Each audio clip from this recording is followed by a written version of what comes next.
Gerbang besi berat di belakang punggungku berderit menutup, menyisakan suara gema yang menghantam ulu hati. Angin musim gugur yang membawa debu kering menerpa wajah, terasa kasar namun melegakan. 3 tahun lamanya, aku terkurung di kuil lembah.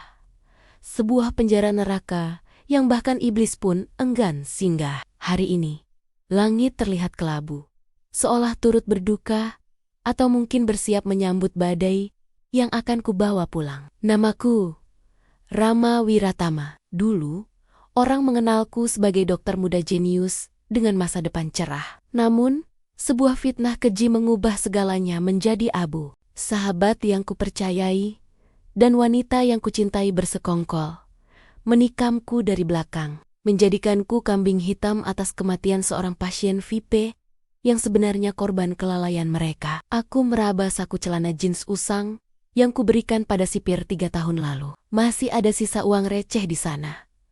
Cukup untuk ongkos bus menuju rumah sakit kota, bukan rumah mewah atau apartemen hangat yang kutuju. Tujuanku hanya satu, Ibu. Perjalanan menuju pusat kota terasa asing. Gedung-gedung pencakar langit bertambah banyak. Baliho elektronik raksasa memamerkan wajah-wajah sukses yang tersenyum palsu. Salah satu wajah di layar raksasa itu membuat darahku mendidih. Kevin Gunawan, pria itu kini tersenyum lebar dalam iklan perusahaan farmasi, dipuji sebagai inovator muda. Padahal, tangan itulah yang kotor oleh darah. Tangan yang melempar kesalahan padaku. Aku menekan amarah itu dalam-dalam, menyimpannya di ruang terdalam batin yang telah ditempa oleh tetua istana obat. Balas dendam adalah hidangan yang paling nikmat, disantap saat dingin. Prioritasku sekarang adalah wanita yang melahirkanku. Aroma disinfektan yang tajam menyambut indera penciumanku begitu kaki melangkah masuk ke lobi. Rumah sakit Harapan Bunda, tempat ini tidak berubah. Masih sibuk dan penuh kepanikan tersembunyi. Namun, langkahku terhenti di meja resepsionis. Maaf, Pak. Pasien atas nama Ibu Ratih sudah dipindahkan dari bangsal perawatan. Ujar resepsionis wanita itu tanpa menatapku. Sibuk dengan tumpukan berkas. Dipindahkan? Kemana? Kondisinya belum stabil. Saat terakhir aku mendengar kabar, suaraku parau. Efek terlalu lama berdiam diri dalam meditasi sunyi di penjara. Wanita itu akhirnya mendongak. Matanya memindai penampilanku yang lusuh kaos oblong pudar dan jaket denim yang sobek di bagian lengan. Tatapan meremehkan langsung terpancar jelas. Administrasi menunggak. Sesuai prosedur, pasien dipindahkan ke lorong bangsal kelas 3 sampai tagihan dilunasi. Total tunggakan mencapai 50 juta rupiah. 50 juta rupiah nominal yang dulu bisa kudapatkan dengan mudah dari 1 kali operasi besar, kini terdengar seperti vonis mati bagi seorang mantan narapidana. Tanpa membuang waktu mendebat birokrasi yang tidak punya hati, aku berlari menuju lorong bangsal kelas 3. Pemandangan di sana meremukkan jantungku. Di sudut lorong yang pengap, dekat dengan pintu toilet umum yang bau pesing, sebuah brankar tua teronggok. Di atasnya, sosok wanita kurus kering dengan selang oksigen murahan terbaring lemah. Kulitnya pucat seperti kertas, tulang pipinya menonjol tajam. Itu ibu, wanita yang dulu begitu anggun dan penuh kasih, kini tampak seperti raga tanpa jiwa. Ibu, bisikku. Lutut terasa lemas. Aku berlutut di samping brankar, menggenggam tangan keriput yang terasa dingin itu. Belum sempat air mata jatuh, suara bentakan keras terdengar. Hei, siapa yang menyuruhmu masuk sembarangan? Pengemis dilarang masuk area steril. Seorang dokter muda dengan jas putih licin dan rambut tertata rapi berdiri berkacak pinggang di belakangku. Di nameteknya tertulis, Dr. Anton. Aku mengenalnya. Dulu dia hanyalah junior yang sering mengekor di belakangku mencari muka. Kini, tatapannya penuh arogansi. Aku bangkit perlahan, menatap tajam ke arah Anton. Ini ibuku. Kenapa dia diletakkan di dekat toilet? Kondisinya kritis. Anton menyipitkan mata, lalu tawanya meledak. Tawa yang terdengar sangat menjijikkan. Oh, lihat siapa yang datang? Rama Wiratama, sang narapidana. Kau pikir ini hotel? Ibumu sudah menunggak biaya perawatan selama 3 bulan. Kami masih berbaik hati, tidak membuangnya ke jalanan. Jaga bicaramu, bentakku. Aura membunuh yang biasa kutekan di penjara bocor sedikit, membuat udara di sekitar kami mendadak terasa dingin. Tiba-tiba, monitor detak jantung di samping brankar berbunyi nyaring. Bip, biip, garis di layar menjadi datar. Tubuh ibu kejang hebat. Jantungnya berhenti, teriak salah satu perawat. Anton tampak panik sesaat, namun kemudian mengangkat bahu dengan santai. Sudah kuduga, organ dalamnya sudah rusak parah. Tidak ada gunanya melakukan resusitasi. Siapkan surat kematian. Jangan sentuh dia, sergahku, mendorong tubuh Anton hingga terhuyung menabrak dinding. Kau gila, dia sudah mati. Kau mau melakukan apa? Membaca mantra penjara? Anton berteriak marah. Wajahnya memerah. Aku mengabaikan ocehan sampah itu. Tangan kananku bergerak cepat meraba saku jaket, mengeluarkan sebuah dompet kulit usang berisi deretan jarum perak halus. Ini adalah warisan tetua Istana Obat, jarum 9 dewa. Dengan gerakan yang hampir tak kasat mata, aku menusukkan 3 jarum ke titik Jongwan, Neiguan, dan Baihui di tubuh ibu. Gerakan ini harus presisi, meleset 1 milimeter saja. Nyawa taruhannya. Aku menyalurkan hawa murni energi Qi yang telah kulatih selama 1000 hari di dalam gua penjara melalui ujung jarum. Hentikan. Kau melakukan praktik ilegal. Panggil keamanan, jerit Anton histeris melihat tindakanku. Namun, keajaiban terjadi dalam hitungan detik. Suara bipih pinjang yang memekakan telinga itu berhenti, berganti menjadi irama yang teratur. Bip, bip, bip. Dada ibu yang tadi diam kini mulai naik turun perlahan. Rona merah tipis mulai muncul di wajah pucatnya. Keheningan melanda lorong itu. Para perawat menutup mulut tak percaya.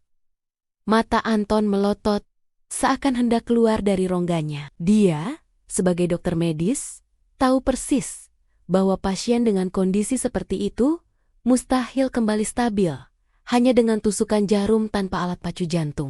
Aku mencabut jarum terakhir, lalu menoleh perlahan ke arah Anton yang masih terpaku di dinding. Kau bilang dia sudah mati? Tanyaku datar. Namun setiap suku kata mengandung tekanan yang membuat nyali siapapun ciut. Ilmu medismu dangkal, tapi kesombonganmu setinggi langit. Mulai detik ini, jangan pernah sentuh ibuku dengan tangan kotormu lagi. Anton membuka mulut, ingin membalas.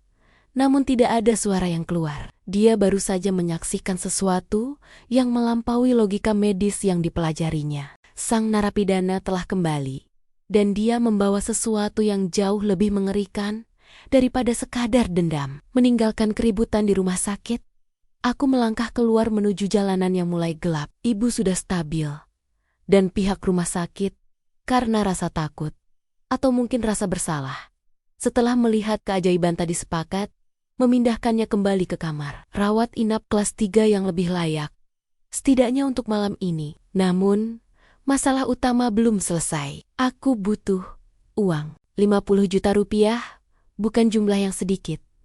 Dan aku juga memerlukan ramuan herbal khusus untuk memulihkan kerusakan organ dalam ibu sepenuhnya. Jarum perak hanya membuka jalan energi, tetapi tubuh fisiknya butuh nutrisi. Kakiku melangkah menuju kawasan pecinan lama. Di sana, di antara deretan toko elektronik modern, terselip sebuah toko obat tradisional tua bernama Mustika Alam. Aroma rempah, ginseng, dan kayu manis menguar kuat, menyambut siapa saja yang mendekat. Ini tempat terbaik untuk mendapatkan bahan berkualitas tanpa banyak pertanyaan. Saat aku sedang memilah akar astragalus kering di rak kayu, lonceng pintu berbunyi. Seorang pria tua berpostur tegap masuk, diapit oleh 2 pria bertubuh kekar dengan setelan jas hitam rapi dan earpiece di telinga. Meski rambutnya telah memutih seluruhnya, aura kewibawaan pria tua itu tidak bisa disembunyikan. Matanya tajam seperti elang, namun ada bayangan hitam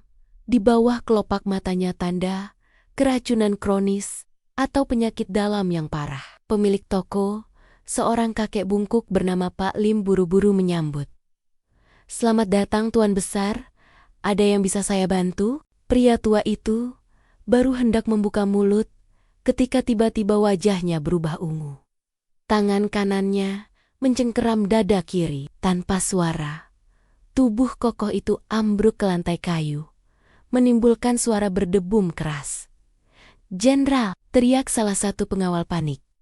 Suasana toko berubah kacau. Pengawal yang satu segera berlutut, mencoba memeriksa nadi. Sementara yang lain menodongkan pandangan curiga ke sekeliling. Tangannya meraba sesuatu di balik jas pistol.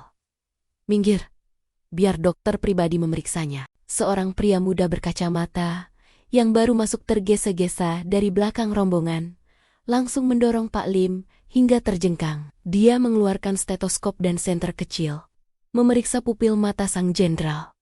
Gawat, nadinya sangat lemah. "Ini serangan jantung akut. Siapkan mobil.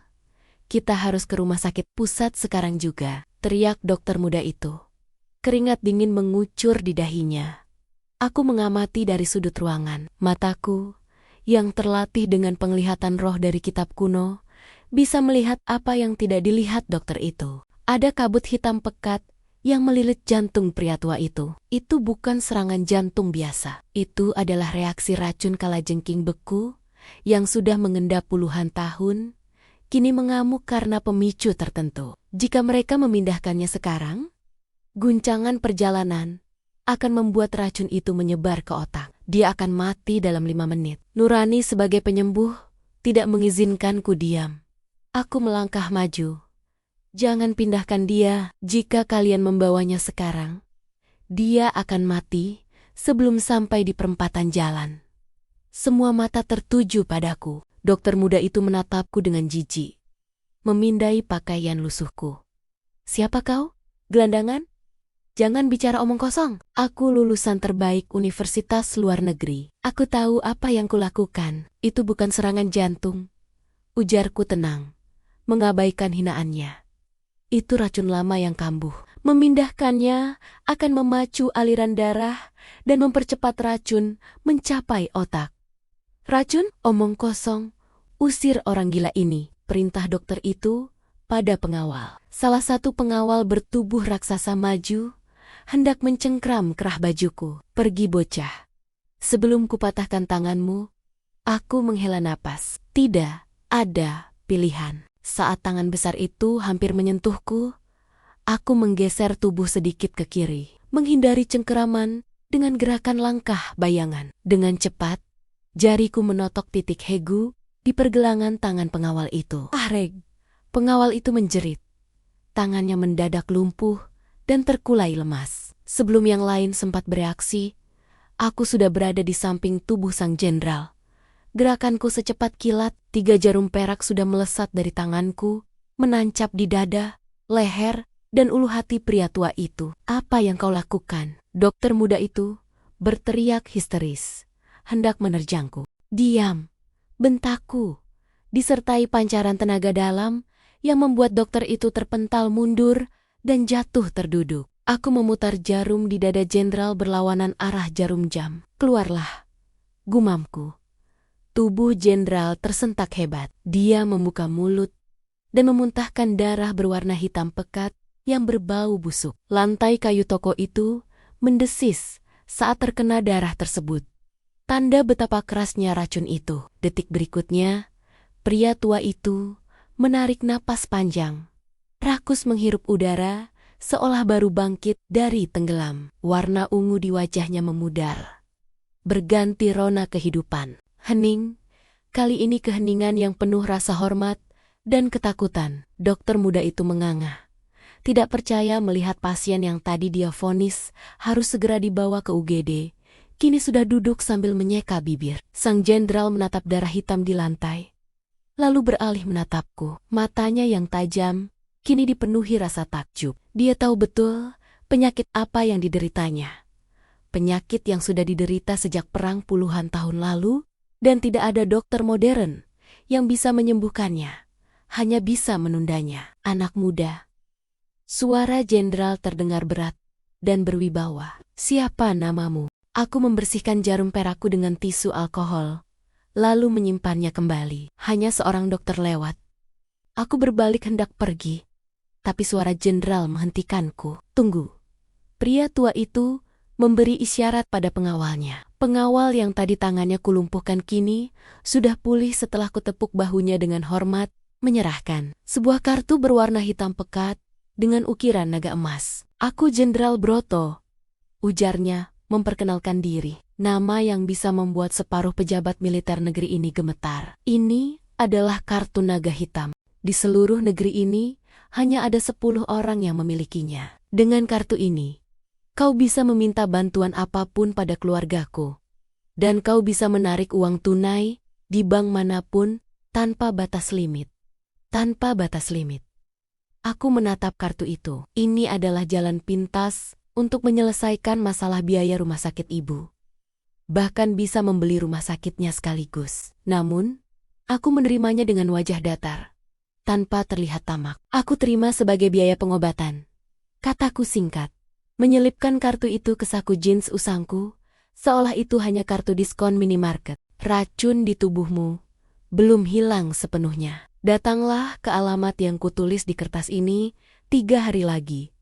Jika kau ingin sembuh total, aku menyerahkan. Secarik kertas bon belanja yang kutulisi alamat rumah kontrakan lamaku. Lalu melenggang pergi keluar toko, meninggalkan sang jenderal yang menatap punggungku dengan senyum penuh arti. Malam ini, nasib Rama Wiratama telah berubah. Dengan kartu naga hitam di saku dan keahlian istana obat di tangan, aku siap memulai permainan. Kevin, Sinta, bersiaplah.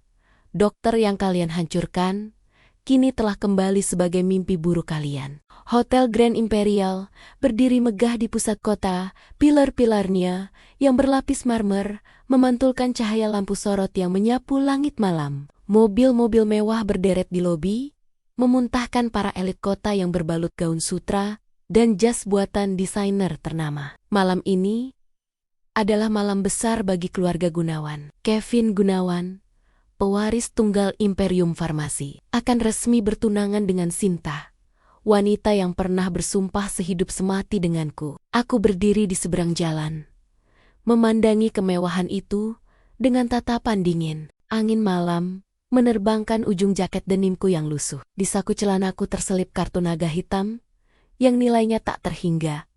Cukup untuk membeli hotel ini seisinya, jika aku mau. Namun, aku tidak datang untuk pamer kekayaan. Aku datang untuk mengambil kembali satu-satunya hal yang masih tertinggal di tangan wanita ular itu, kalung giok peninggalan nenekku. Melangkah menyeberangi jalan, aku langsung dihadang 2 petugas keamanan bertubuh besar di pintu masuk. Berhenti, ini acara privat, gelandangan dilarang masuk, ujar salah satu satpam, sambil mendorong dadaku dengan tongkat pentungan. Aku menepis tongkat itu perlahan. Aku diundang. Katakan pada Kevin, teman lamanya datang membawa hadiah. Belum sempat satpam itu marah, sebuah suara familiar terdengar dari arah lobi. Biarkan dia masuk. Kevin Gunawan muncul, menggandeng Sinta. Pria itu mengenakan tuxedo putih yang membuatnya tampak seperti pangeran dalam dongeng. Sementara Sinta tampak memukau dengan gaun merah menyala yang memeluk lekuk tubuhnya. Leher jenjang Sinta dihiasi kalung berlian, namun di pergelangan tangannya melilit sebuah gelang giok hijau tua. Itu dia, barang milik nenekku. Lihat siapa yang merangkak keluar dari lubang tikus, cemooh Kevin. Suaranya sengaja dikeraskan agar menarik perhatian tamu-tamu di sekitar lobi. Rama Wiratama, sang mantan narapidana. Kau datang untuk mengemis sisa makanan pesta kami? Tawa renyah terdengar dari kerumunan tamu yang mulai berkumpul. Mereka memandangiku seperti melihat kotoran yang menempel di sepatu mahal mereka. Aku mengabaikan Kevin dan menatap lurus ke manik mata Sinta. Wanita itu tampak gelisah, menghindari tatapanku. Aku tidak butuh makananmu, jawabku datar. Aku hanya datang untuk mengambil gelang giok itu. Itu milik nenekku. Kau tidak berhak memakainya. Sinta menyentuh gelang di tangannya. Wajahnya memucat sejenak sebelum topeng arogansinya kembali terpasang. Milik nenekmu, barang rongsokan ini, aku memakainya hanya karena kasihan padamu, Rama. Sebagai kenang-kenangan dari mantan kekasih yang gagal. Berikan padaku, dan aku akan pergi. Tuntutku. Melangkah maju satu tapak, Kevin melangkah menghalangi. Menyeringai licik. Kau mau gelang ini? Boleh saja, Sinta. Lepaskan. Sinta menurut. Dengan gerakan anggun yang dibuat-buat, wanita itu melepas gelang giok tersebut. Namun, bukannya menyerahkan ke tanganku, dia menjatuhkannya ke lantai marmer. Tring.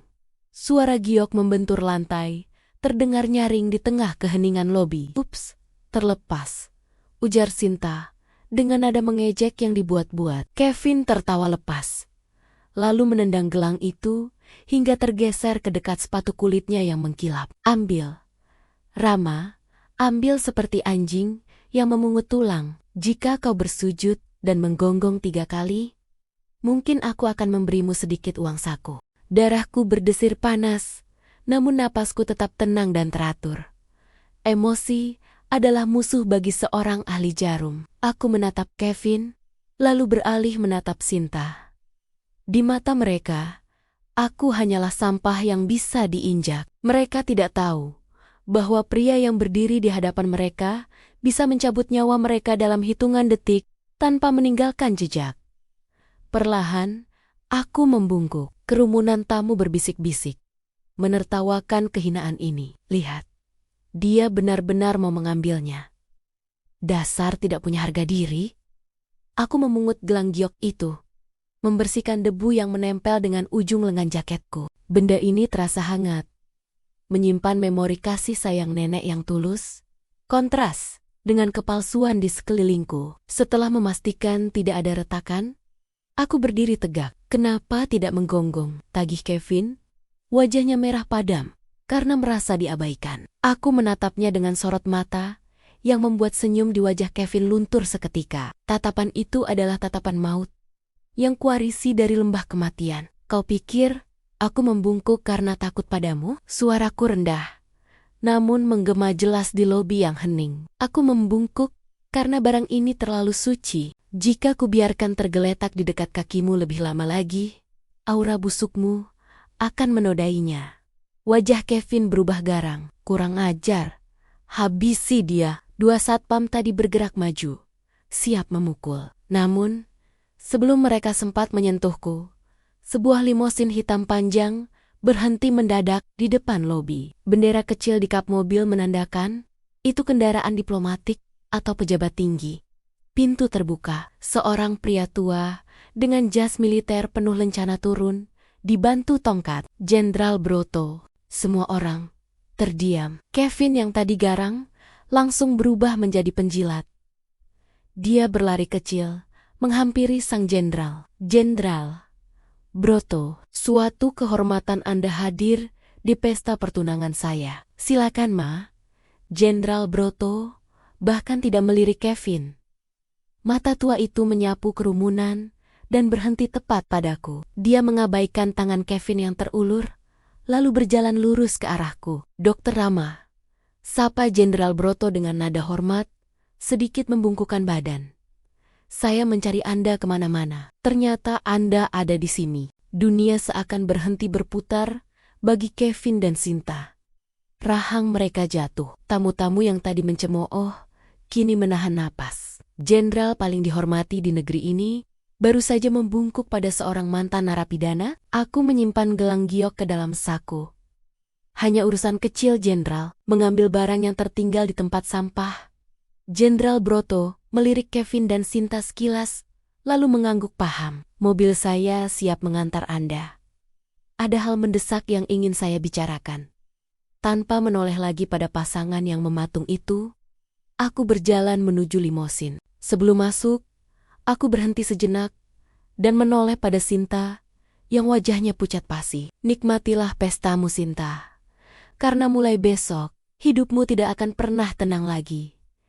Pintu mobil tertutup, meninggalkan mereka dalam kebingungan dan ketakutan yang mulai merayap. Kabar tentang kembalinya guru Medika menyebar seperti api liar di padang rumput kering. Desas-desus mengatakan, ada seorang tabib misterius yang mampu menarik seseorang dari gerbang kematian hanya dengan jarum perak. Tentu saja, tidak ada yang mengaitkan sosok legendaris itu dengan Rama Wiratama, si mantan narapidana. Bagi dunia, Rama adalah masa lalu yang memalukan, sementara guru medika adalah harapan baru. 3 hari setelah insiden di hotel, berita besar mengguncang kota. Gunawan Santoso, ayah Kevin sekaligus pemilik Gunawan Group, jatuh koma.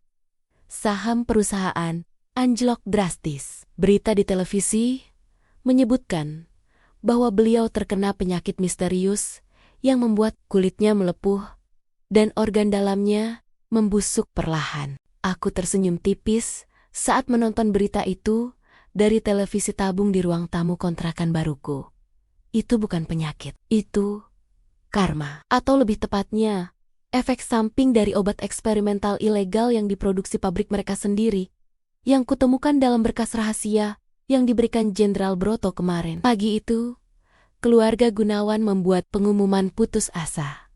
Sayembara, siapapun dokter yang bisa menyembuhkan Tuan Besar Gunawan akan diberi imbalan uang tunai sebesar 10 miliar rupiah dan kepemilikan saham minoritas. 10 miliar rupiah. Jumlah yang membuat dokter-dokter terbaik dari seluruh penjuru negeri, bahkan luar negeri, berbondong-bondong datang ke kediaman mewah keluarga Gunawan. Aku mengenakan masker medis hitam, topi, dan jaket panjang. Saatnya berkunjung. Kediaman Gunawan lebih mirip istana daripada rumah. Di ruang tengah yang luas, yang disulap menjadi ruang ICU darurat, puluhan dokter berjas putih terlihat sibuk. Ada yang menggelengkan kepala, ada yang berdebat tentang dosis obat. Di tengah ruangan, terbaring tubuh Tuan Gunawan yang mengenaskan. Tubuhnya bengkak, kulitnya bernanah, dan napasnya terdengar seperti suara gerinda berkarat.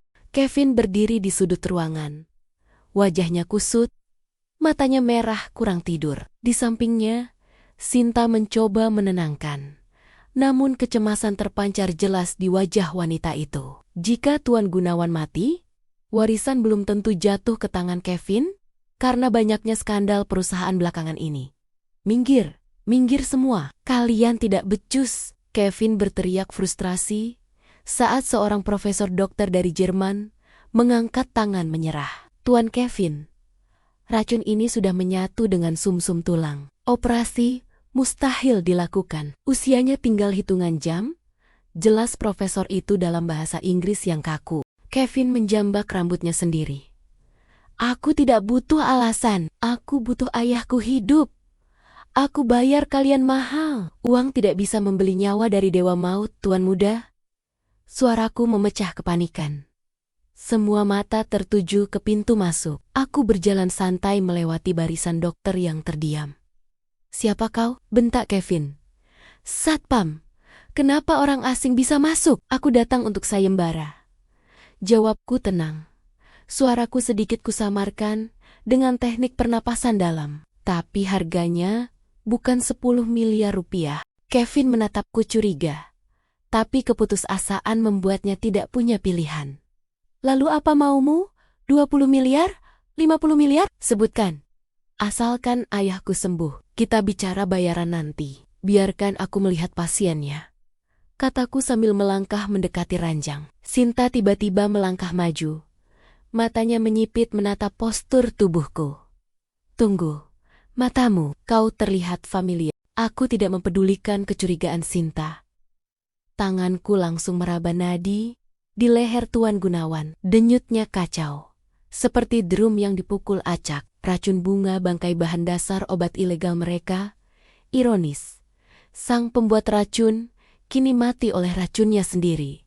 Siapkan baskom air panas dan alkohol. Perintahku, tanpa menunggu persetujuan. Aku mengeluarkan gulungan kain berisi deretan jarum perak yang berkilau di bawah lampu gantung kristal. Tunggu, teriak Kevin. Jarum itu, teknik itu. Wajahnya memucat. Dia ingat kejadian di pesta pertunangan saat Jenderal Broto menyebut Dokter Rama. Buka maskermu, aku menoleh. lalu perlahan menurunkan masker hitam yang menutupi separuh wajahku. Keheningan yang mencekam langsung menyelimuti ruangan. Sinta menutup mulutnya dengan tangan, menahan jeritan. Kevin mundur selangkah, menabrak meja obat hingga botol-botol berjatuhan pecah. Hama, this is Kevin. Kau guru medika itu. Kejutan. Ucapku datar. Ayahmu sedang sekarat, Kevin. Dan satu-satunya orang di dunia ini yang tahu cara menetralisir racun bunga bangkai adalah aku. Jadi, bagaimana? Mau lanjut mengusirku? Atau mau berlutut? Wajah Kevin berubah warna dari merah padam menjadi putih pasi. Harga dirinya bertarung hebat dengan ketakutannya, kehilangan segalanya. Jika ayahnya mati hari ini, para pemegang saham akan memakan Kevin hidap-hidap besok pagi. Dokter-dokter lain berbisik-bisik, tak percaya bahwa pemuda yang tampak biasa ini memegang kunci hidup mati konglomerat kota. Kau pasti yang meracuninya. Kau mau balas dendam kan? Tuduh Sinta histeris. Jangan bodoh, potongku tajam. Racun ini berasal dari pabrik kalian sendiri. Limbah yang tidak kalian olah dengan benar. Sekarang, putuskan. Waktuku berharga. 3. Aku mulai menghitung mundur. 2. Suara napas Tuan Gunawan semakin berat. Monitor jantung berbunyi, bip cepat yang menakutkan. 1. Aku berbalik badan, hendak melangkah pergi. Tunggu, jangan pergi. Kevin ambruk, berlutut di lantai marmer yang dingin. Air mata frustrasi dan penghinaan mengalir di pipinya. Pemandangan yang sangat memuaskan. Pria yang dulu menjebakku ke penjara, kini berlutut di kakiku, memohon pertolongan. Tolong, sembuhkan dia, isak Kevin. Kepalanya tertunduk. Aku akan berikan apa saja. Aku berhenti, menatap puncak kepala Kevin dengan tatapan raja yang menghakimi hamba sahayanya. Baiklah, kataku dingin. Tapi harganya bukan uang. Aku menginginkan 51% saham Gunawan Group atas namaku. Ditanda tangani sekarang juga. Apa? Kau gila? Itu sama saja merampas perusahaan, teriak Sinta. Nyawa atau harta? Tanyaku santai. Pilihan ada di tangan kalian. Kevin gemetar. Dia tahu dia kalah. Benar-benar kalah telak. Dengan tangan gemetar, dia mengangguk. Siapkan dokumennya. Aku tersenyum tipis. Hari ini, aku tidak hanya menyelamatkan nyawa musuhku, tapi aku juga merebut kerajaannya. Ini baru permulaan dari neraka yang sesungguhnya bagi mereka. Aku berbalik kembali ke pasien. Jarum perak di tanganku berkilat, siap menari di antara batas hidup dan mati. Kertas perjanjian pengalihan saham itu terasa berat di saku jaketku. Bukan karena bobot fisiknya, melainkan karena bobot kemenangan yang dibawanya. Kevin Gunawan baru saja menyerahkan lebih dari separuh kerajaannya demi nyawa sang ayah yang sekarat. Aku meninggalkan kediaman mewah itu tanpa menoleh, membiarkan mereka sibuk dengan rasa syukur semu dan dendam yang mulai membara. Kertas perjanjian pengalihan saham itu terasa berat di saku jaketku, bukan karena bobot fisiknya, melainkan karena bobot kemenangan yang dibawanya. Kevin Gunawan baru saja menyerahkan lebih dari separuh kerajaannya demi nyawa sang ayah yang sekarat. Aku meninggalkan kediaman mewah itu tanpa menoleh, membiarkan mereka sibuk dengan rasa syukur semu dan dendam yang mulai membara. Namun, aku meremehkan betapa piciknya hati seorang pecundang. Langit sore berubah mendung, pekat saat taksi yang kutumpangi berhenti di depan rumah kontrakan sederhanaku. Perasaan tidak enak menyergap ulu hati. Insting tajam yang diasah selama 3 tahun di balik jeruji besi kuil lembah mendadak berteriak bahaya. Benar saja, pintu depan rumahku tidak tertutup rapat. Engselnya patah, tergantung miring menyedihkan. Jantungku berpacu, bukan karena takut, tapi karena satu nama yang langsung terlintas di benak ibu. Aku menghambur masuk. Pemandangan di dalam membuat darahku mendidih hingga ke ubun-ubun. Rumah itu hancur lebur. Televisi tabung tua pecah di lantai. Kasur kapuk disayat-siat hingga isinya berhamburan seperti salju kotor, dan meja makan tempat kami biasa berbagi cerita terbelah dua. "Ibu," teriakku. Hening. Tidak ada jawaban, hanya suara angin yang mendesis masuk melalui jendela pecah. Di dinding ruang tamu tertulis pesan menggunakan cat semprot merah darah yang masih basah. "Jangan mimpi menguasai kami. Mati kau, dukun palsu." Ponselku bergetar. Sebuah notifikasi berita muncul di layar retakku. Judul utamanya mencolok mata. Skandal baru. Mantan narapidana Rama Wiratama dituduh menggunakan ilmu hitam untuk menipu keluarga konglomerat. Korban diduga dihipnotis. Luar biasa. Kevin bekerja cepat. Dia tidak hanya mengirim preman untuk menghancurkan rumahku, tetapi juga menggunakan media bayaran untuk memutarbalikkan fakta. Dia ingin menghancurkan reputasiku sebelum tinta di surat perjanjian saham itu kering. Dia pikir dengan menculik ibuku dan menghancurkan nama Biku, aku akan bertekuk lutut dan menyerahkan kembali saham itu. Salah besar. Dia baru saja membangunkan naga yang sedang tidur. Aku memejamkan mata, menarik napas dalam-dalam untuk menekan amarah yang siap meledak.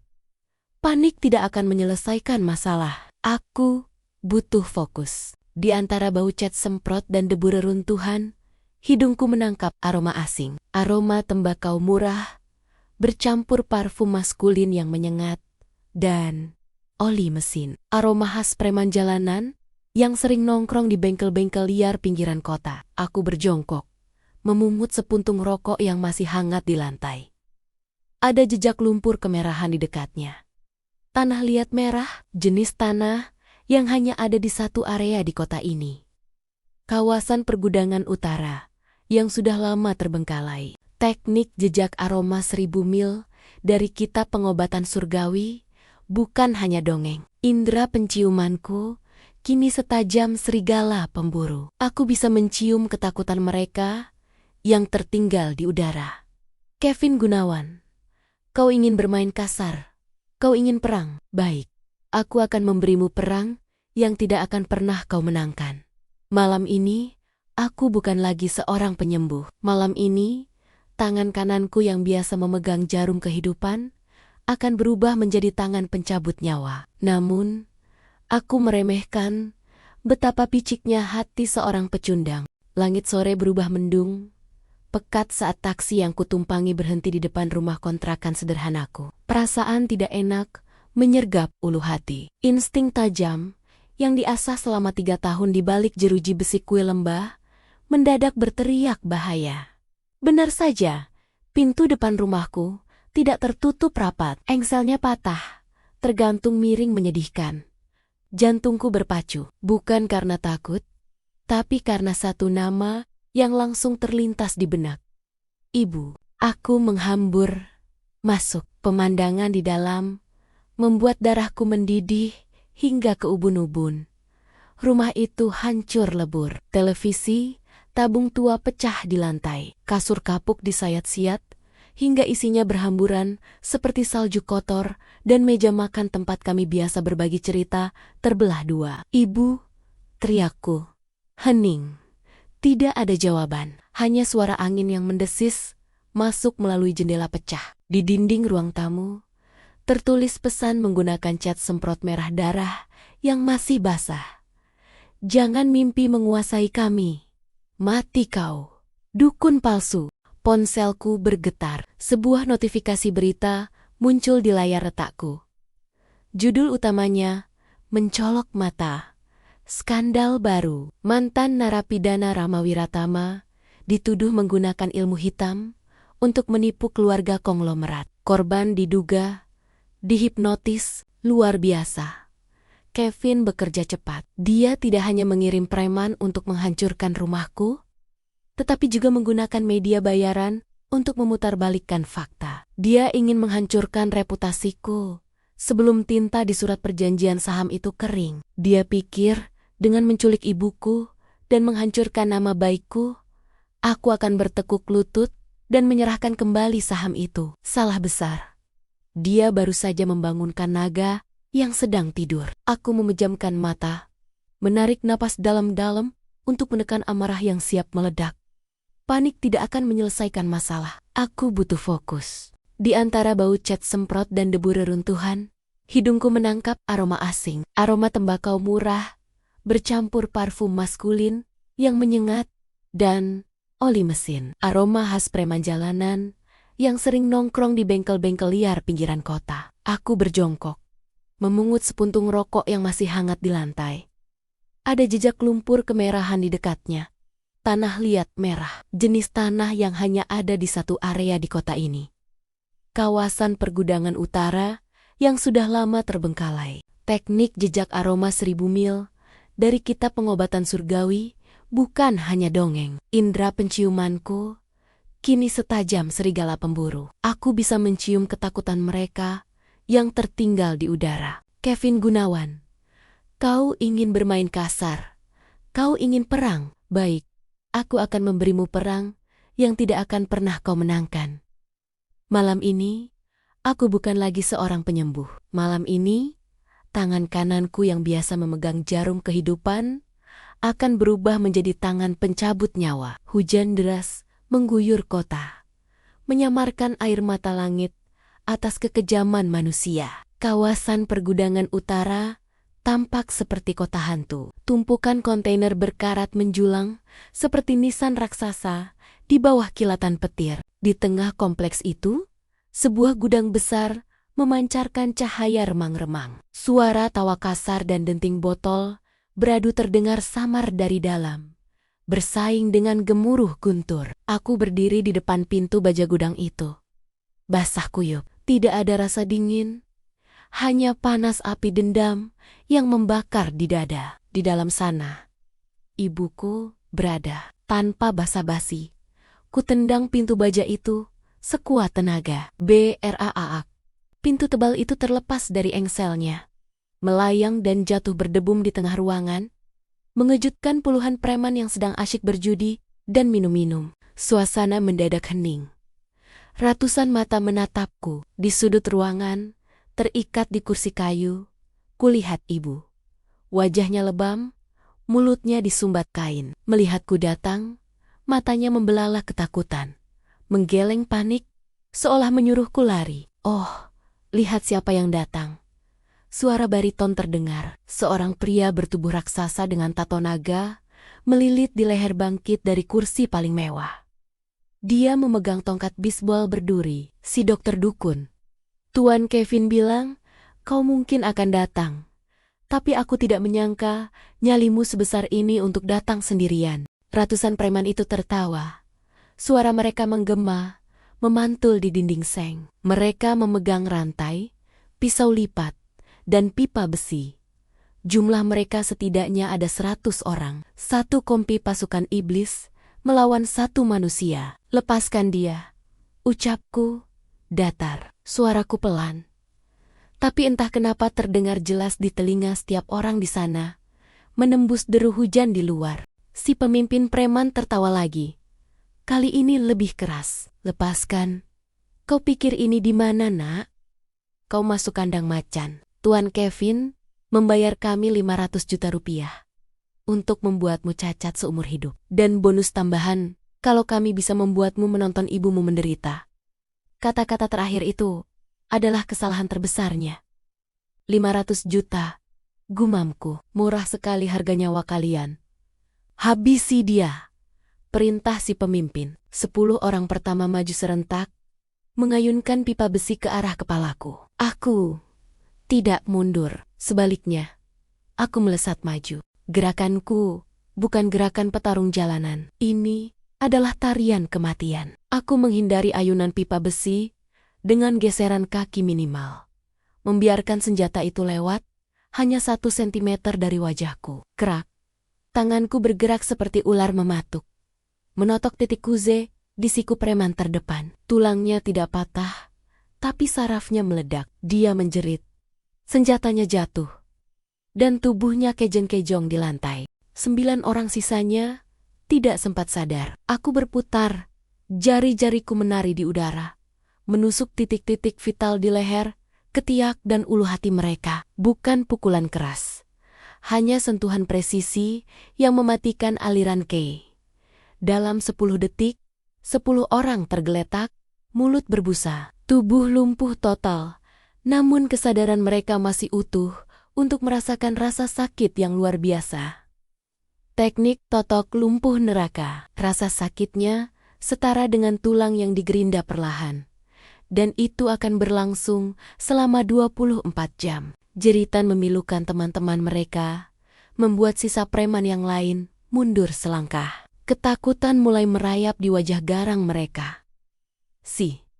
Siapa kau sebenarnya? Gagap si pemimpin preman. Tongkat bisbolnya kini terasa licin oleh keringat dingin. Aku dokter, jawabku sambil melangkah perlahan mendekati mereka. Melewati tubuh-tubuh yang menggeliat kesakitan. Dan aku datang untuk mengoperasi tumor masyarakat seperti kalian. Serang dia bersamaan. Dia cuma satu orang, teriak si pemimpin panik. Sisa 90 orang itu menerjang. Seperti gelombang pasang manusia. Tapi di mataku, gerakan mereka lambat seperti siput. 3 tahun latihan di bawah air terjun kuil lembah membuat persepsi waktuku berbeda. Aku mengambil segenggam jarum perak dari saku. Dengan satu kibasan tangan, puluhan jarum melesat menembus hujan dan kegelapan. Tidak ada suara tembakan. Hanya suara desingan halus yang disusul suara tubuh-tubuh berjatuhan. Bruk, bruk, bruk. Setiap jarum menemukan sasarannya dengan akurasi, bedah, lutut, bahu, tulang belakang. Mereka yang terkena jarum langsung roboh. Kaki mereka tidak bisa digerakkan. Seolah saraf motorik mereka baru saja diputus kabelnya. Dalam waktu kurang dari 5 menit, gudang itu berubah menjadi lautan manusia yang mengerang kesakitan. Hanya tersisa satu orang yang berdiri. Si pemimpin bertato naga. Dia gemetar hebat. Tongkat bisbolnya jatuh dari tangan yang lemas. Dia melihat anak buahnya pasukan terbaik di kota ini dilumpuhkan oleh seorang pria kurus tanpa satu pun goresan luka. Aku berjalan, mendekatinya. Setiap langkah kakiku terdengar seperti detak jam kematian di telinganya.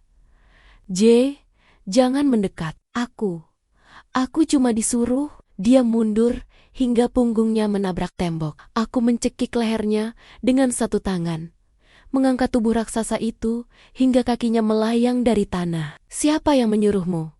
Tanyaku dingin. Kevin Gunawan. Dia yang bayar. Dia yang suruh culik ibumu. Sumpah, aku cuma eksekutor. Dia menangis. Air mata bercampur ingus membasahi wajah sangarnya. Aku melemparnya ke tanah. Keluarkan ponselmu, rekam pengakuanmu sekarang. Ceritakan semuanya, termasuk rencana fitnah dukun palsu itu. Salah satu kata, jarum ini akan masuk ke bola matamu. Dengan tangan gemetar, preman itu merekam video pengakuan. Dia menceritakan semua detail kebusukan Kevin, bagaimana Kevin merekayasa berita dan membayar mereka. Setelah selesai, aku menendangnya hingga pingsan. Aku segera berlari ke arah ibu, membuka ikatan talinya, dan memeluk tubuh ringkih itu. Ibu tidak apa-apa, bisikku.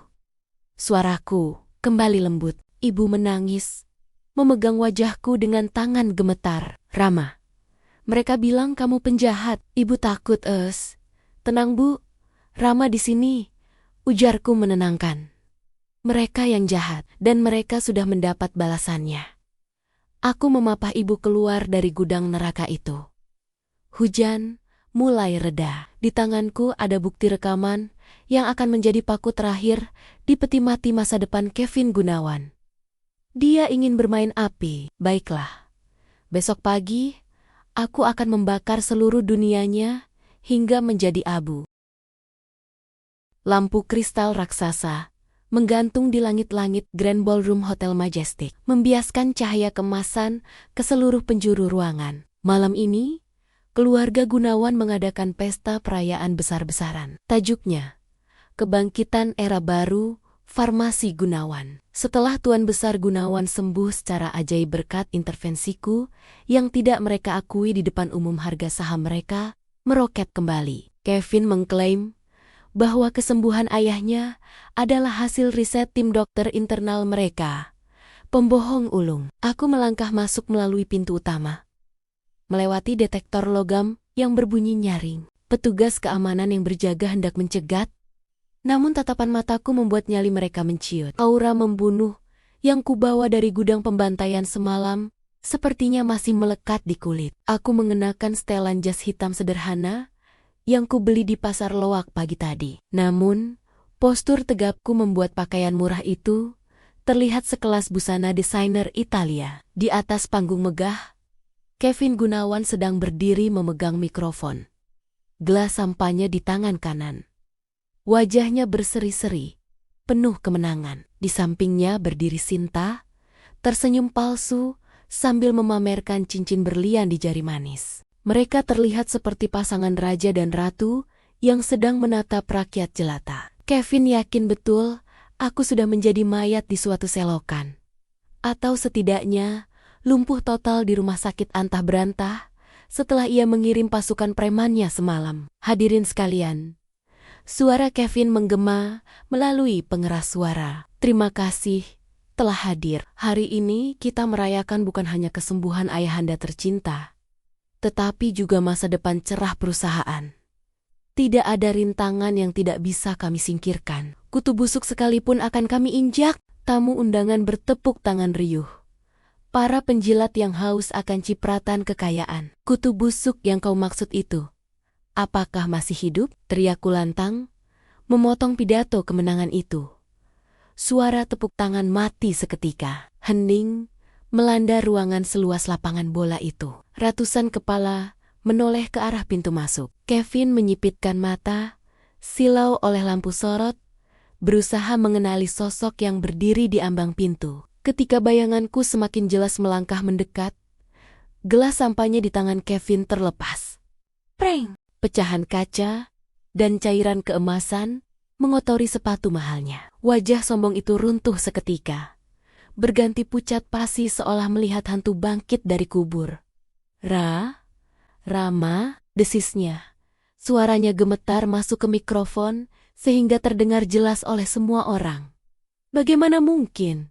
Aku apa Kevin? Tantangku sambil terus berjalan, membelah kerumunan tamu yang menyingkir ketakutan. Kau pikir 100 preman bayaran cukup untuk menahan langkahku? Kau terlalu meremehkan warisan istana obat.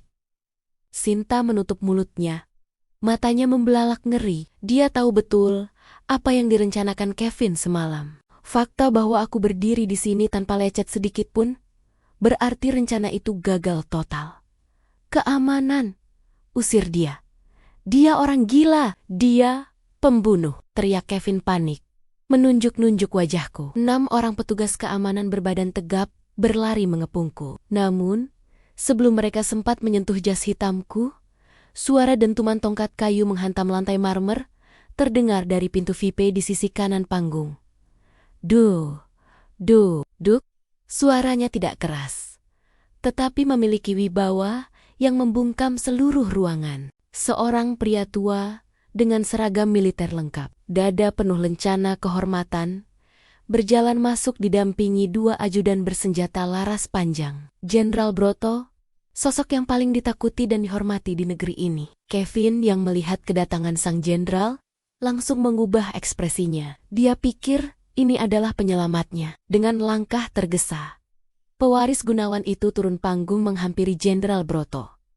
Jenderal, syukurlah Anda datang, seru Kevin dengan nada menjilat. Ada pengacau di sini. Orang ini, Rama, mantan narapidana yang mencoba memeras kami.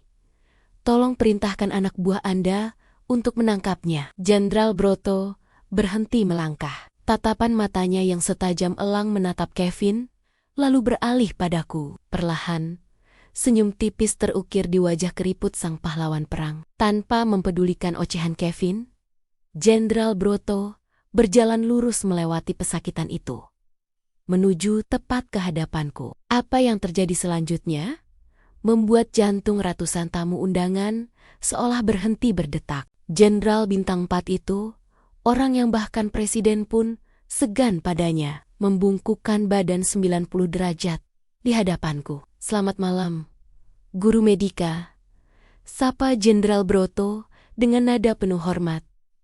Maaf saya terlambat. Apakah sampah-sampah ini mengganggu Anda? Dunia Kevin hancur, berkeping-keping detik itu juga. Mulut Sinta menganga lebar. Para konglomerat dan pejabat yang hadir menahan napas. Mereka saling pandang dengan tatapan bingung dan takut. Guru Medika, sosok legendaris yang sedang dikari-kari seluruh elit negeri ini, ternyata adalah pemuda yang baru saja hendak diusir oleh Kevin. Hanya sedikit lalat yang berdengung. Jenderal, jawabku santai sambil menepuk bahu Jenderal Broto. Sebuah gestur yang bagi orang lain mungkin dianggap tidak sopan. Tapi bagi kami adalah tanda persahabatan antara pasien dan penyembuh. Tapi sepertinya pestanya baru akan dimulai. Kevin mundur terhuyung-huyung, kakinya lemas. Tidak mungkin. Jenderal, Anda pasti salah orang. Dia cuma mantan napi. Dia cuma dokter gagal. Tutup mulutmu, bentak Jenderal Broto. Suaranya menggelegar tanpa mikrofon. Orang yang kau hina ini adalah penyelamat nyawaku. Dia adalah pemilik sah kartu naga hitam. Menghina dia berarti menantang seluruh angkatan bersenjata di bawah komandoku. Ancaman itu seperti petir di siang bolong. Kartu naga hitam, simbol kekuasaan tertinggi yang hanya dimiliki segelintir orang. Kevin jatuh terduduk di lantai. Tatapannya kosong. Dia baru sadar. Dia tidak sedang menendang batu kerikil, melainkan menendang gunung berapi yang siap meletus. Kepanikan Kevin adalah musik yang indah di telingaku. Tetapi simfoni pembalasan dendam ini belum mencapai puncaknya. Mempermalukan dia secara sosial hanyalah hidangan pembuka. Sekarang saatnya menyajikan hidangan utama. Kehancuran total. Aku melangkah naik ke atas panggung, mengambil alih mikrofon yang ditinggalkan Kevin. Jenderal Broto memberi isyarat pada ajudannya untuk mengamankan pintu keluar. Tidak ada yang boleh pergi. Semua orang di ruangan ini harus menjadi saksi sejarah runtuhnya dinasti Gunawan. 3 tahun lalu, suaraku menggema, tenang namun menusuk. Seorang dokter muda dituduh melakukan malpraktik yang menewaskan pasien. Dia kehilangan izin praktik, kehilangan tunangan, dan dijebloskan ke penjara neraka. Namanya dihancurkan demi menutupi kesalahan putra seorang konglomerat. Aku menatap Sinta yang berdiri mematung di pinggir panggung. Wajah wanita itu sepucat mayat. Hari ini, aku akan meluruskan sejarah. Lanjutku. Tanganku merogoh saku, mengeluarkan sebuah flash disk kecil. Aku melemparkannya pada teknisi di samping panggung. Putar videonya. Sekarang, teknisi itu ragu sejenak, menatap Kevin yang masih terduduk syok, lalu menatap Jenderal Broto yang mengangguk tegas. Dengan tangan gemetar, teknisi itu mencolokkan flash disk ke laptop. Layar raksasa di belakang panggung yang tadinya menampilkan logo perusahaan Gunawan berkedip, lalu berganti menampilkan sebuah rekaman video yang buram, namun suaranya sangat jelas. Wajah si pemimpin preman bertato naga muncul di layar. Babak belur dan ketakutan. Namaku Jaka. Aku dibayar oleh Kevin Gunawan. Suara pengakuan itu terdengar jelas di seluruh ballroom. Tuan Kevin menyuruh kami menculik Ibu Ratih, ibunya Rama. Dia juga menyuruh kami menyebarkan fitnah bahwa Rama adalah dukun palsu. Bayarannya 500 juta rupiah. Gumaman kaget terdengar dari para tamu. Bisik-bisik berubah menjadi riuh rendah cemoohan. Video berganti. Kali ini bukan rekaman baru, melainkan rekaman CCTV dari ruang operasi 3 tahun lalu. Rekaman yang seharusnya sudah dimusnahkan, namun berhasil diselamatkan oleh peretas jaringan bawah tanah yang mengenal Jenderal Broto di layar. Terlihat jelas Kevin yang saat itu masih dokter magang salah menyuntikkan dosis obat. Pasien kejang. Kevin panik. Lalu terlihat Sinta masuk ke ruangan, membantunya memalsukan catatan medis dan menukar label obat. Mereka berdua bersekongkol, menimpakan kesalahan itu padaku, yang baru masuk ruangan belakangan. Pembunuh, teriak salah satu tamu wanita. Penipu! Dasar keluarga kriminal! Sorakan kemarahan meledak. Kevin, yang sadar bahwa hidupnya sudah tamat tiba-tiba, bangkit dengan mata merah menyala. Sifat aslinya sebagai binatang buas yang terpojok keluar. Dia menarik pisau lipat dari balik jasnya, lalu dengan gerakan cepat menyambar lengan Sinta yang berdiri di dekatnya. Sinta menjerit saat pisau dingin itu menempel di leher putihnya. Mundur, mundur semua, teriak Kevin histeris. Air liur menetes dari sudut bibirnya. Jangan ada yang mendekat, atau jalang ini mati, aku tidak akan masuk penjara sendirian. Para tamu menjerit histeris dan berlarian mundur. Ajudan Jenderal Broto mengarahkan senjata, tapi mereka ragu menembak karena posisi Sinta menghalangi tubuh Kevin. Kevin, apa yang kau lakukan? Aku tunanganmu. Sinta menangis, air mata melunturkan riasannya yang mahal. Tunangan, kau cuma alat. Bodoh. Kau pikir aku benar-benar mencintaimu? Kau cuma wanita murahan yang gampang dibeli dengan perhiasan? Kevin meludah, mengeratkan pisaunya hingga darah segar menetes dari leher Sinta. Aku berdiri diam di tengah panggung, hanya berjarak 5 meter dari mereka. Wajahku datar, tanpa ekspresi. Lepaskan dia, Kevin. Ujarku pelan, menambah daftar dosamu tidak akan membantumu di akhirat. Diam kau. Ini semua salahmu, Kevin berteriak. Matanya liar. Siapkan helikopter. Aku mau helikopter sekarang juga, atau aku gorok lehernya. Kau tidak punya posisi tawar di sini. Jawabku dingin. Perlahan, tangan kananku bergerak. Gerakan yang sangat halus, hampir tidak terlihat oleh mata telanjang. Di antara jari telunjuk dan jari tengahku, sebuah jarum perak sepanjang 7 cm sudah siap. Mati saja kau Rama. Kevin hendak menggerakkan pisau itu untuk menyayat leher Sinta. Wus, sebuah kilatan perak membelah udara. Detik berikutnya, Kevin menjerit kesakitan. Pisau di tangannya terlepas jatuh. Arge, tanganku.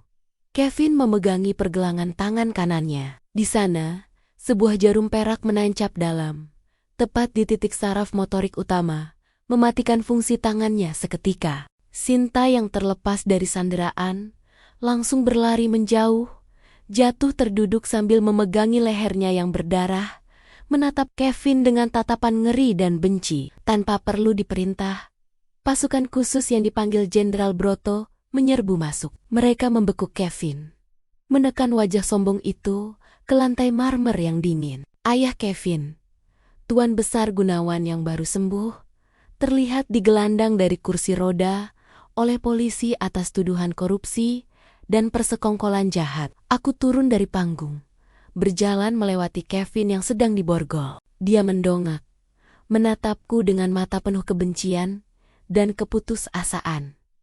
Kau iblis, desisnya. Aku berhenti sejenak, menunduk menatapnya. Bukan, aku hanyalah seorang dokter yang sedang membuang sampah medis. Aku beralih menatap Sinta yang masih menangis di sudut. Dia menatapku penuh harap.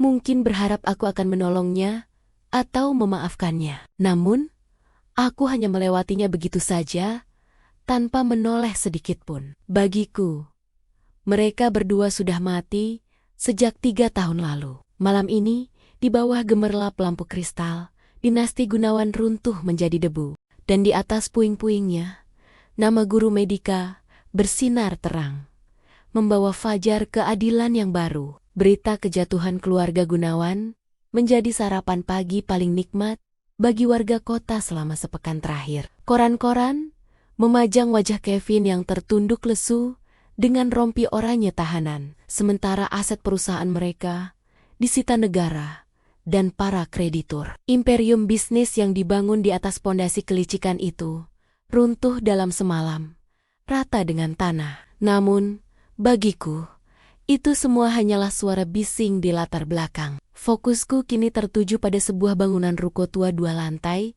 di pinggiran kota. Tempat ini dulunya toko kelontong yang bangkrut, kini sedang kurenovasi, perlahan menjadi tempat praktik sederhana. Hujan turun rintik-rintik, membasahi aspal jalanan yang berlubang. Aroma tanah basah dan semen segar menguar di udara. Aku sedang menggulung kabel bor listrik ketika sebuah bayangan berdiri di ambang pintu yang terbuka setengah.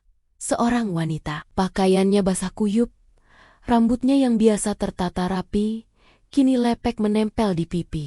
Gaun mewahnya kotor oleh cipratan lumpur, dan riasannya luntur, menyisakan jejak hitam di bawah mata yang bengkak Sinta. Wanita yang dulu meninggalkanku demi kemewahan semu itu, kini berdiri menggigil, tampak lebih menyedihkan daripada pengemis di perempatan lampu merah. Aku tidak menghentikan kegiatanku. Tanganku tetap sibuk membereskan peralatan tukang, seolah dia hanyalah angin lalu. Rama, suaranya parau, pecah oleh isak tangis yang tertahan. Boleh aku masuk? Di luar dingin sekali. Aku meletakkan bor listrik di atas meja kayu, lalu berbalik menatapnya. Wajahku datar, tanpa amarah, tanpa simpati. Hampa. Tempat ini hanya untuk pasien yang sakit, Sinta. Dan aku tidak melihat tanda-tanda penyakit fisik pada dirimu. Pergilah. Sinta tidak beranjak. Dia justru melangkah masuk. Kakinya yang tanpa alas sepatu hak tingginya, entah hilang di mana meninggalkan jejak basah di lantai keramik yang baru kupasang. Aku tidak punya siapa-siapa lagi. Rama, ratapnya, dia mencoba meraih tanganku, namun aku mundur selangkah, membuat tangannya hanya menggenggam udara kosong. Semua aset Kevin disita, apartemenku disegel, rekeningku dibekukan karena dianggap aliran dana pencucian uang. Aku tidak punya tempat tinggal. Lalu, tanyaku singkat. Lalu, Sinta menatapku tak percaya. Air mata mulai mengalir deras di pipinya. Kita pernah bersama selama 5 tahun. Rama, 5 tahun? Apa kenangan itu tidak ada artinya bagimu? Aku tahu aku salah. Aku hilaf. Kevin memaksaku. Dia mengancam karierku saat itu. Aku wanita lemah. Aku ketakutan. Dia mulai memainkan kartu andalannya, playing victim. Dulu, mungkin hatiku akan luluh melihat air matanya. Dulu, aku akan memeluknya dan berkata semua akan baik-baik saja. Tapi Rama yang itu sudah mati di dalam sel penjara yang dingin 3 tahun lalu. Kau tidak dipaksa, Sinta. Potongku tajam. Suaraku menggema di ruangan kosong itu. Aku membaca berkas pengadilan. Kau yang memberikan kesaksian palsu itu dengan sukarela. Kau yang memalsukan tanda tanganku di rekam medis. Kau melakukan itu bukan karena takut, tapi karena kau melihat peluang untuk naik kasta. Kau memilih berlian daripada kesetiaan Sinta Tehjia. Bibirnya bergetar. Dia tahu aku benar. Namun, keputusasaan membuatnya nekat. Tapi, aku masih mencintaimu, teriaknya histeris. Tiba-tiba berlutut di kakiku. Dia memeluk kakiku erat, membasahi celana jeansku dengan air matanya. Tolong, Rama, beri aku kesempatan kedua. Kau sekarang kaya. Kau punya saham Gunawan Group. Kau punya koneksi jenderal. Kita bisa mulai lagi dari awal. Aku janji akan menjadi istri yang baik. Aku akan melayanimu seumur hidupku. Aku menunduk, menatap wanita yang sedang merendahkan harga dirinya serendah tanah ini. Ironis, dulu dia membuangku seperti sampah karena aku miskin. Sekarang dia menyembahku karena aku memiliki kekuasaan. Perlahan, aku melepaskan tangannya dari kakiku. Berdiri, perintahku. Sinta berdiri dengan wajah penuh harap. Mengira hatiku mulai lunak. Senyum tipis mulai terukir di bibirnya. Cinta itu seperti gelas kaca. Sinta, ujarku pelan.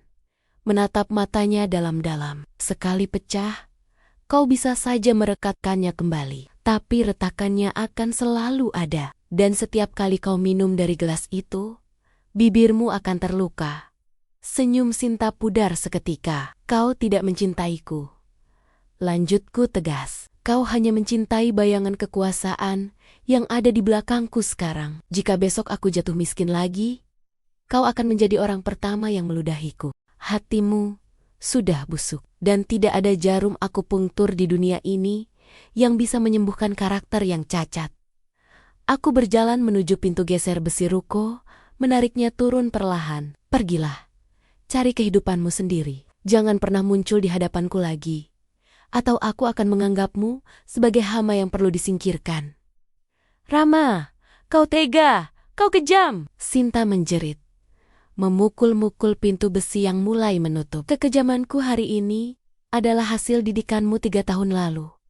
Jawabku dingin. Brok, pintu besi tertutup rapat, memisahkan duniaku yang terang dengan dunianya yang gelap dan hujan. Suara tangisannya masih terdengar samar dari luar, bercampur dengan deru hujan, namun aku tidak menoleh lagi. Aku mematikan lampu ruang depan dan berjalan menuju dapur, tempat ibu sedang memasak sup hangat. Aroma jahe dan kaldu ayam menyambutku, menghapus bau parfum murahan Sinta yang tertinggal. Itu adalah penutupan buku masa lalu yang sempurna. Matahari pagi bersinar cerah, menembus celah dedaunan pohon angsana di depan ruko. Tidak ada pita peresmian, tidak ada panggung hiburan, dan tidak ada karangan bunga raksasa yang menghalangi jalan kecuali satu papan bunga sederhana dari Jenderal Broto yang tulisannya kusembunyikan di halaman belakang agar tidak mencolok. Di atas pintu masuk tergantung sebuah papan kayu jati sederhana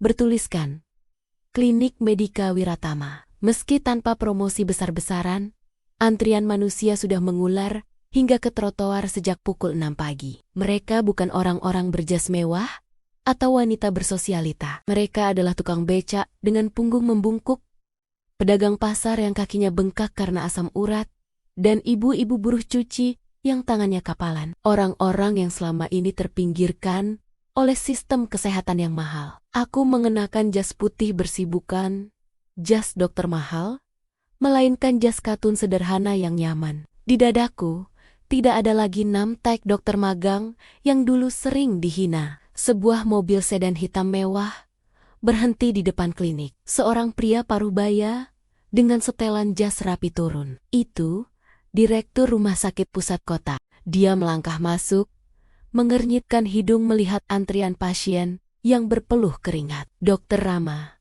sapanya saat masuk ke ruang periksaku. Dia tampak tidak nyaman, duduk di kursi kayu sederhana di depan mejaku. Saya diutus oleh Dewan Kesehatan. Kami ingin menawarkan posisi kepala departemen bedah saraf, gajinya 500 juta rupiah per bulan. Ditambah fasilitas rumah dinas dan mobil. Pasien yang sedang kuperiksa seorang kakek tua penjual kerupuk terbelalak, mendengar nominal itu. Dia buru-buru hendak bangkit.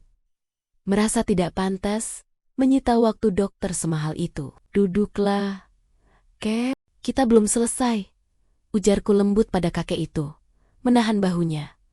Lalu aku menoleh pada sang direktur. Maaf Pak Direktur, Anda menghalangi cahaya matahari. Direktur itu terhenyak. Anda menolak. Pikirkan baik-baik. Dengan bakat Anda bisa menjadi dokter terkaya di negara ini. Kenapa membuang waktu di klinik kumuh ini dengan bayaran receh? Aku tersenyum tipis, lalu menyuntikkan vitamin ke lengan si kakek dengan gerakan secepat kilat tanpa dia merasakan sakit sedikit pun. Kekayaan bukan tentang berapa banyak nol di rekening bank, jawabku tenang sambil menulis resep herbal. 3 tahun lalu, saat saya jatuh, sistem kalian membuang saya. Saat saya di penjara, saya belajar bahwa obat terbaik bukan racikan kimia, melainkan harapan. Di rumah sakit mewah Anda, pasien adalah objek bisnis. Di sini, mereka adalah manusia. Aku menyerahkan kertas resep pada si kakek. Tebus di apotek depan. Gratis. Bilang saja nama saya. Kakek itu menangis, mencium tanganku berkali-kali. Terima kasih dokter, terima kasih. Narama, aku menatap direktur itu lagi. Lihat, kebahagiaan di wajah kakek ini tidak bisa dibeli dengan gaji 500 juta Anda. Silakan pergi. Masih banyak pasien yang menunggu. Direktur itu menggelengkan kepala tak habis pikir, lalu pergi dengan wajah masam.